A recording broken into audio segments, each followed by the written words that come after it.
Isang napakalaking araw na naman para sa mundo ng boxing, lalo na para sa mga Pilipinong tagahanga dahil muling ipinakita ni John Riel Casimero na hindi pa siya tapos sa pinakamalalaking laban sa kanyang karera. Sa kanyang pinakahuling laban, hinarap ni Casimero ang dating world champion ng Mexico na si Luis Nery. Maraming nagsabing magiging dikit ang laban dahil parehong kilala ang dalawang boksingero sa kanilang lakas at agresibong estilo. Ngunit iba ang ipinakita ni Casimero. Mula pa lamang sa mga unang round ay kontrolado na niya ang takbo ng laban. Sunod-sunod ang malilinis na suntok na tumatama kay Nery hanggang sa ilang beses itong mapabagsak dahil sa patuloy na pagdomina ni Casimero. Napilitan ng referee na itigil ang laban sa ika-4 na round upang maiwasan ang mas matinding pinsala kay Nery. Sa panalong ito, muling umingay ang pangalan ni Casimero sa international boxing scene. Marami ngayon ang naniniwalang maaari na naman siyang mabigyan ng pagkakataong lumaban para sa isa pang world title kung magpapatuloy ang kanyang magandang performance. Hindi malayong makakita tayo ng isa na namang malaking world championship fight na may kasamang watawat ng Pilipinas. Samantala, hindi naging maganda ang naging resulta para sa isa pang Pilipinong boxer na si RR Andales Biasong. Hinarap niya ang dating WBA flyweight world champion ng Japan na si Shegu Yuri Akui. Bagamat ipinakita ni Biasong ang kanyang tibay at determinasyon, naging mas epektibo ang karanasan at bilis ng Japanese fighter. Habang tumatagal ang laban, ay lalong naging malinaw ang kontrol ni Akui hanggang sa tuluyan niyang mapatigil si Biasong bago pa matapos ang itinakdang rounds. Isang mahirap na kabiguan ito para sa kampo ng Pilipino, ngunit isa rin itong mahalagang karanasan na maaari magsilbing inspirasyon upang mas bumalik siyang mas malakas sa mga susunod niyang laban. Sa Amerika naman, muling bumalik sa usapan ang pangalan ni Edgar Berlanga matapos makatanggap ng maagang knockdown. Marami ang nag-aakalang mahihirapan siyang makabawi, ngunit ipinakita niya ang kanyang katatagan at composure sa loob ng ring. Habang tumatagal ang laban ay unti-unti niyang nabawi ang momentum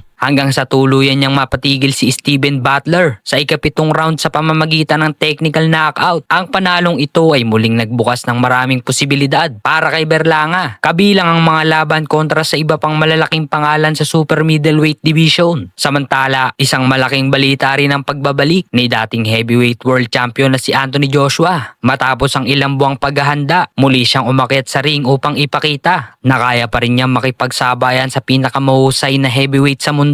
Marami ang naniniwala na ang laban na ito ay nagsisilbing hakbang patungo sa isang napakalaking showdown laban kay Tyson Fury. Kung parehong magpapatuloy ang kanilang panalo, posibleng isa ito sa pinakamalalaking heavyweight fight sa mga darating na buwan. Sa kabuuan, napakaraming mahalagang pangyayari sa boxing ngayong araw. Muling ipinakita ni John Riel Casimero na isa pa rin siyang seryosong banta sa world title scene. Bagamat natalo si RR Andales Biasong, nananatiling buhay ang pag-asa para sa kanyang pagbabalik. Samantala, sina Edgar Berlanga at Anthony Joshua ay parehong nagbigay ng matitinding pahiwatig na handa nilang makaharap ang pinakamalalaking pangalan sa kanilang dibisyon. Ang tanong ngayon ng maraming boxing fans ay ito: si John Riel Casimero na ba ang susunod na Pilipinong muling mag-uuwi ng World Championship belt? At sino ang gusto nyong makita niyang makalaban sa susunod? Kung nagustuhan ninyo ang boxing news update na ito, huwag kalimutang i-like ang video, mag-subscribe sa channel at i-click ang notification bell para lagi kayong updated sa pinakabagong balita sa mundo ng boxing. I-comment din sa ibaba ang inyong opinion kung sino ang nararapat na susunod na mga kalaban ni John Riel Casimero. Maraming salamat sa panonood at magkita-kita tayo sa susunod na boxing update.